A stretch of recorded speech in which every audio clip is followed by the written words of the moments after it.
Actually, nasagot na po ito ni Ginang Pam kanina. So, babalik lang po natin para po ang malis dito. Sorry. Okay. Magkaisa at magsama ang angad ninyo sa ating bayan.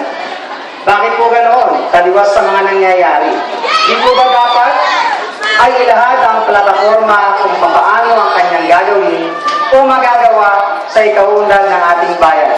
Hindi ang paninira sa walang paninira, pasihan.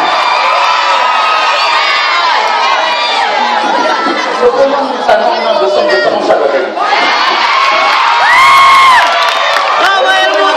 Natawa mag-decide. Sino po pala naninira?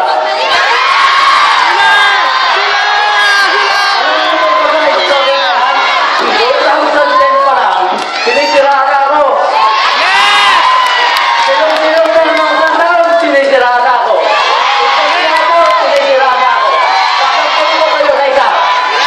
Nung ako daw po ay umakto na mayor noong 2010, inubos ko ang pondo ng munisipyo.